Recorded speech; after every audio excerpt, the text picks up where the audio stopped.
कधी कधी आपण जीव तोडून सांगत असतो एखाद्याला आणि आपल्या मनामधला आपण जे नेहमीच आपण खऱ्याच्या बाजूने चालतो आणि चारी बाजूने आपण आपली बाजू क्लिअर ठेवायचा नेहमीच प्रयत्न करतो. अशाही परिस्थितीमध्ये कुठून ना कुठून तरी आपल्याला एकतरी आडवा जाणारा असतोच, भांडणारा असतो, बोलणारा असतो. अशा परिस्थितीमध्ये खरोखरच इतकं म्हणजे ना कधी कधी टेन्शन येतं ना माणसाला, की आपण एवढं खरं वागून पण आपली सत्याची बाजू असून कामाच्या ठिकाणी असू दे, कुठेही असू दे, आणि बऱ्याच वेळा असे प्रसंग येतात की आपल्याला ते समोर जावं लागते. तर हे असं का घडतं? आणि मग समोरून जर क्रिया आपल्या बाबतीत जर कोणी क्रिया केली तर आपण त्याला प्रतिक्रिया करत असतो. परंतु समोरचा काय म्हणतो की नाही नाही, तू असं बोलली किंवा तू तसा बोलला. अरे पण तू अगोदर क्रिया केली म्हणून त्यालाच प्रतिक्रिया दिली ना मी. आज अशीच काही दैनंदिन गोष्ट की इतकं खरोखर ना अशा वेळेस काय करावं? आणि जो माणूस जीव तोडून सांगतो त्याच्याकडे पुरावा तर काही नसतोच ना. कारण पुरावा असतो तो त्याच्या आतमधला खरेपणा. तो जो नेहमीच चांगलं काम करतो, जो नेहमीच प्रामाणिकपणाने आपली बाजू क्लिअर ठेवायला बघत असतो.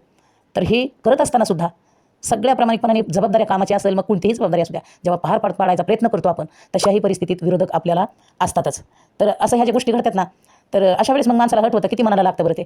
तर खरोखर अशा माणसांसाठी काय करावं? यांना देवाने चांगली बुद्धी द्यावी एवढीच प्रार्थना करेन मी.